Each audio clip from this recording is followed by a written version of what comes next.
గతంలో చంద్రబాబు గారి మీద కక్షగట్టి పెట్టినటువంటి కేసులన్నీ కూడా ఒక్కొక్కటిగా తొలగుకుంటూ వస్తున్నాయి. ఇప్పటికే 2-3 అంశాల్లో కేసులను అయితే కొట్టేయడం జరిగింది. స్కిల్ డెవలప్మెంట్ కేసు ఆల్రెడీ ఇప్పటికే కొట్టేయడం జరిగింది. ఇప్పుడు తాజాగా గతంలో అసైన్డ్ భూముల విషయంలో చంద్రబాబు గారు తీసుకొచ్చినటువంటి 41A అనే జీవో ఏదైతే ఉందో 41 అనే జీవో ఏదైతే ఉందో అది అసైన్డ్ భూముల ఆ నిషేధ చట్టానికి విరుద్ధంగా ఉంది. దీనివల్ల గవర్నమెంట్ అప్పుడు కొంతమంది అసైన్ అంటే ఎస్సీ ఎస్టీలకు అన్యాయం చేసిందని చెప్పి గతంలో జగన్మోహన్ రెడ్డి సీఎంగా ఉన్న సమయంలో 2021 మార్చిలో అప్పుడు మంగళగిరి ఎమ్మెల్యేగా ఉన్నటువంటి ఆళ్ల రామకృష్ణారెడ్డి సిఐడికి ఒక కంప్లైంట్ ఇస్తే సిఐడి దాని మీద కేసు నమోదు చేసింది. ఇందులో చంద్రబాబు గారితో పాటు అప్పుడు మాజీ మంత్రిగా ఉన్నటువంటి నారాయణ మీద కూడా కేసు నమోదు చేసింది.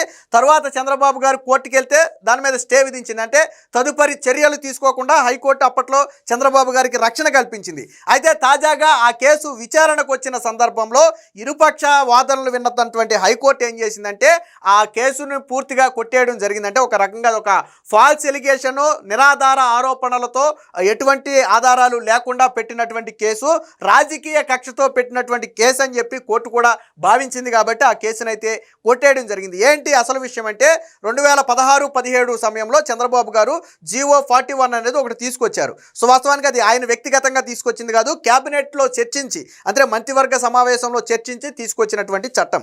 సో అది కూడా ఏంటంటే అప్పటి ఉన్నటువంటి సిఆర్డిఏ చట్టానికి అనుగుణంగా అసైన్డ్ భూముల విషయంలో తీసుకొచ్చినటువంటి చట్టం.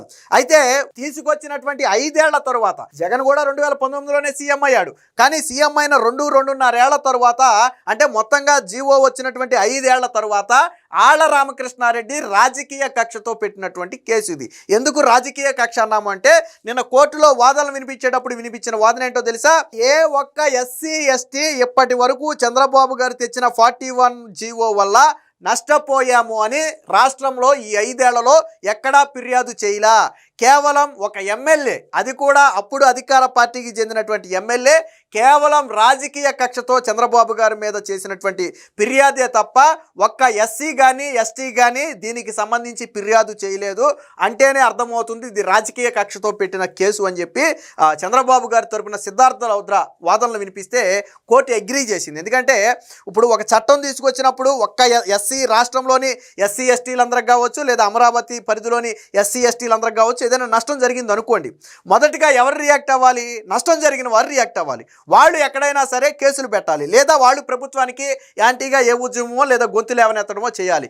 కానీ ఒక్క ఎస్సీ కానీ ఎస్టీ కానీ ఈ చట్టం వల్ల మాకు, ఈ జీవో వల్ల మాకు నష్టం జరిగింది అని ఎక్కడా చెప్పలేదు. కోర్టులో కూడా అదే చెప్పారు. మరి ఆళ్ల రామకృష్ణారెడ్డికి ఎందుకు నష్టం జరిగింది? ఆళ్ల రామకృష్ణారెడ్డికి ఏంటి నష్టం? ఎస్సీ ఎస్టీలు అందరూ బాగానే ఉన్నారు.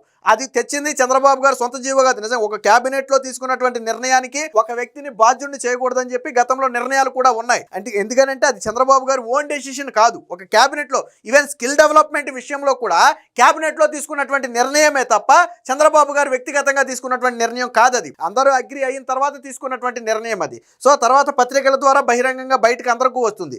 అప్పుడు ఏదైనా లోటుపాట్లు ఉంటే, అప్పుడే ఏదైనా అవకతవకలు ఉంటే దాన్ని అప్పుడే లేవనెత్తాలి. కానీ లేవనెత్తకుండా కేవలం స్కిల్ డెవలప్మెంట్ కేసులు పెట్టి ఇబ్బంది పెడుతున్న సమయంలోనే దీన్ని కూడా పెట్టి చంద్రబాబు గారిని ఇబ్బంది పెట్టాలనే ప్రయత్నం చేశారు. బట్ కోర్టులో ఎటువంటి ఆధారాలు చూపించలేదు. ఆధారాలు అంటే ఎవరు చూపించాలి?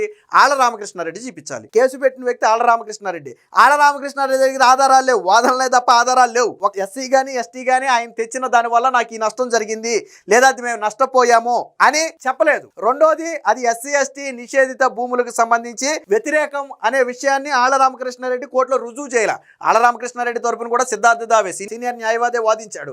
బట్ కోర్టు మాత్రం అగ్రీ చేయలేదు. సో ఇదంతా రాజకీయ కక్షతో అప్పుడు ఉన్నటువంటి పరిస్థితులకు అనుగుణంగా పెట్టింది. రెండోది, 5 ఏళ్ల తరువాత జీవో వచ్చిన 5 ఏళ్ల తరువాత ఈ కేసు పెట్టారంటేనే ఇది కేవలం రాజకీయ వెండటాలో పెట్టిన కేసు అని చెప్పి కోర్టు కూడా భావించి ఆ పిటిషన్ మొత్తాన్ని కూడా కొట్టేసి చంద్రబాబు గారిని అలాగే నారాయణ ఇద్దరిని కూడా ఈ కేసు నుంచినైతే విముక్తి చేయడం జరిగింది. దీనికి సంబంధించిన వార్త కూడా వచ్చింది, ఒకసారి చూద్దాం. సీఎం చంద్రబాబు మంత్రి నారాయణకు హైకోర్టులో ఊరత. అసైన్డ్ భూముల జీవో జారీపై సిఐడి నమోదు చేసిన కేసు కొట్టివేత. రాజధాని అమరావతి అసైన్డ్ భూముల జీవో జారీ విషయంలో ముఖ్యమంత్రి చంద్రబాబు, మంత్రి నారాయణకు హైకోర్టులో ఊరట లభించింది. అసైన్డ్ భూముల వ్యవహారమై నిబంధనలకు విరుద్ధంగా రాష్ట్ర ప్రభుత్వం జీవో 41 జారీ చేసిందని పేర్కొంటూ వైకాపా నేత రామకృష్ణారెడ్డి ఇచ్చిన ఫిర్యాదు ఆధారంగా సిఐడి నమోదు చేసిన కేసును కొట్టివేస్తూ హైకోర్టు కీలక తీర్పును వెలువరించింది. హైకోర్టు న్యాయమూర్తి అయినటువంటి డాక్టర్ జస్టిస్ వై లక్ష్మణ్ రావు ఈ మేరకు తుది తీర్పునైతే నిన్న వెలువరించారు. అసలు ఈ కేసు నేపథ్యం ఏంటనేది మనం పరిశీలిస్తే రాజధాని అమరావతి అసైన్డ్ భూముల విషయంలో ఉల్లంఘనలు చోటు చేసుకున్నాయని అక్రమాలకు వీలు కల్పిస్తూ 2016 ఫిబ్రవరి 17న రాష్ట్ర ప్రభుత్వం జీవో 41 జారీ చేసిందని పేర్కొంటూ అప్పటి వైకాపా ఎమ్మెల్యే రామకృష్ణారెడ్డి 2021 ఫిబ్రవరి 24న సిఐడి అదనపు డీజీకి ఫిర్యాదు చేశారు. దాని ఆధారంగా సిఐడి 2021 మార్చి 12న అప్పటి ప్రతిపక్ష నేత చంద్రబాబు అలాగే మాజీ మంత్రిగా ఉన్నటువంటి నారాయణపై ఎస్సీ ఎస్టీ చట్టం అలాగే అసైన్డ్ భూముల బదిలీ నిషేధ చట్టం ఐపీసీ సెక్షన్ల కింద కేసు నమోదు చేసింది. అయితే ఈ కేసును కొట్టివేయాలని అప్పట్లోనే చంద్రబాబు నారాయణ ఇద్దరు కూడా వేరువేరుగా హైకోర్టులో వాద్యాలు అయితే దాఖలు చేశారు. 2021 మార్చి 19న వాద్యాలపై విచారణ జరిపినటువంటి హైకోర్టు అప్పుడు తదుపరి చర్యలు తీసుకోవద్దని చెప్పి సిఐడిని నిలువరిస్తూ మధ్యంతర ఉత్తర్వులు ఇచ్చింది.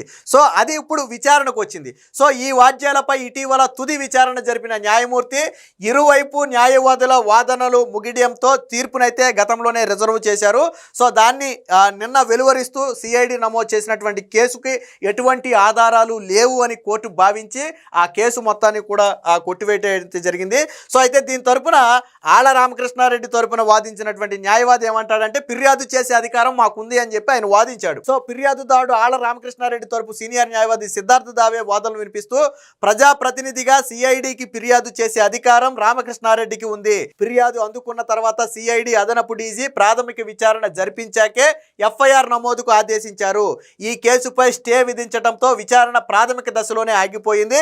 దర్యాప్తు జరగనివ్వండి, ఈ దశలో ఎఫ్ఐఆర్ ను కొట్టివేయడం సరికాదని, ప్రాథమిక దశలోనే కేసును కొట్టివేయటానికి వీల్లేదని గతంలో కొన్ని తీర్పులు ఉన్నాయని చెప్పి ఆయన తరపు వాదనలు వినిపిస్తే చంద్రబాబు గారి తరపున సీనియర్ న్యాయవాది సిద్ధార్థ లోద్రా అయితే వాదనలు వినిపించారు. సో అసైన్డ్ రైతుల ప్రయోజనాల కోసం సదుద్దేశంతో జీవో 41 తెచ్చారు. ఆ జీవోతో నష్టపోయామని ఎస్సీలు ఎస్టీలు ఎవరూ ఫిర్యాదు చేయలేదు. 2014 సెప్టెంబర్లో రాజధాని ఏర్పాటు విషయంలో కేబినెట్ తీసుకున్న నిర్ణయం అసైన్డ్ దారుల నుంచి పిటిషనర్ల అనుచరులు భూములు కొనుగోలు చేసి భూ సమీకరణ పథకానికి ఇచ్చారు అనే సిఐడి వాదన సరికాదు. రాజధాని నిర్మాణ వ్యవహారంలో తీసుకున్న నిర్ణయాలపై సిఆర్డిఏ చట్టంలోని సెక్షన్ 146 వ్యక్తులు అధికారులకు ప్రాసిక్యూషన్ నుంచి రక్షణ కల్పిస్తుంది. జీవో జారీ చేసిన 5 ఏళ్ల తర్వాత దురుద్దేశంతో అప్పటి వైకాపా ఎమ్మెల్యే ఇచ్చిన ఫిర్యాదు ఆధారంగా కేసు నమోదు చేశారు. సిఐడి నమోదు చేసిన సెక్షన్లు కూడా దీనికి చెల్లుబాటు కావు. వైకాపా ప్రభుత్వం అధికారంలోకి వచ్చాక సైతం ఈ జీవో 41 ని పూర్తిగా రద్దు చేయలేదు. అందులో ఒక క్లాజును మాత్రమే సవరించింది. సో ఇక్కడ కేసుని బలంగా కొట్టేయడానికి ఆధారం ఏంటంటే చంద్రబాబు గారు తెచ్చినటువంటి జీవో 41 చట్టవిరుద్ధం అని చెప్పిన వీళ్ళు ఆ జీవోని పూర్తిగా కొట్టేలా అందులో ఒక క్లాజు మార్పు చేశారు తప్ప ఎంటైర్ జీవో మొత్తాన్ని జగన్మోహన్ రెడ్డి కూడా కొట్టేలా. మరి చంద్రబాబు గారు తెచ్చిన జీవో ఎస్సీ ఎస్టీలకు నష్టం కలిగించేలాగా ఉంటే ఎందుకు జగన్మోహన్ రెడ్డి 41 జీవోని కొట్టేయలేదు? ఇదే ప్రశ్న నిన్న చంద్రబాబు గారి తరపు లాయర్ కూడా అడిగాడు. నిజంగా చంద్రబాబు గారు తెచ్చిన జీవో నష్టమైతే జగన్మోహన్ రెడ్డి 5 ఏళ్లలో ఆ జీవోని కొట్టేలా. స్టిల్ ఈ రోజుకి ఆ జీవో ఉంది, అందులో ఒక క్లాజు మాత్రం మారింది, బట్ జీవో అంతా యాజ్ ఇట్ ఈస్ గా ఉంది. సో అంటే అందులో ఎటువంటి అవకతవకలు జరగలేదు అనటానికి ఆ జీవో నేటికి కొట్టివేయకుండా ఉండటమే నిదర్శనం అని చెప్పి నిన్న సిద్ధార్థ లోద్రా అయితే వాదనలు వినిపించారు. దాంతో కోర్టు కూడా అగ్రీ చేసింది. జీవో 41 ఉందని అంటే నిబంధనలకు అనుగుణంగానే జీవో 41 ఉందని అది దీన్ని బట్టి స్పష్టమవుతుంది. విధానపరమైన నిర్ణయంలో భాగంగా జారీ చేసిన జీవోని నేర పరిధిలోకి తీసుకురావడానికి అవకాశం లేదని చెప్పి ఈయన తరపు వాదనలు వినిపిస్తే ఇరుపక్షాల వాదనలు విని తీర్పునైతే రిజర్వ్ చేశారు. నిన్న దాని మీద ఇక ఒక కన్క్లూజన్కి వచ్చినటువంటి హైకోర్టు ఇది కేవలం పొలిటికల్ వెండట్టాలో పెట్టినటువంటి కేసేనని చెప్పి ఒక కన్సైడర్కి వచ్చింది. ఎందుకంటే నష్టపోయారని చెప్తున్నటువంటి ఎస్సీ ఎస్టీలు ఎవరు ఫిర్యాదు చేయలేదు. కేసు కూడా 5 సంవత్సరాల తర్వాత పెట్టారు. పోనీ తప్పుడు జీవో అని చెప్తున్నటువంటి ఈ 41 జీవోని జగన్మోహన్ రెడ్డి కూడా రద్దు చేయాల. సో ఈ మూడిటిని ఆధారంగా చేసుకుని ఈ కేసులో పసలేదు, కేవలం రాజకీయ కక్షతో పెట్టిన కేసేనని చెప్పి భావించినటువంటి హైకోర్టు అయితే నిన్న కొట్టేసింది. ఆల్రెడీ గతంలో స్కిల్ డెవలప్మెంట్ కేసు కూడా పూర్తిగా కొట్టేయడం జరిగింది. అంటే జగన్మోహన్ రెడ్డి అక్రమంగా పెట్టినటువంటి ప్రతి కేసు నుంచి కూడా చంద్రబాబు గారికి విముక్తి కలుగుతూనే ఉంది. సో అవి తప్పుడు కేసులు అనటానికి ఈ రోజు కొట్టివేయటమే ఒక ఉదాహరణగా చెప్పొచ్చు.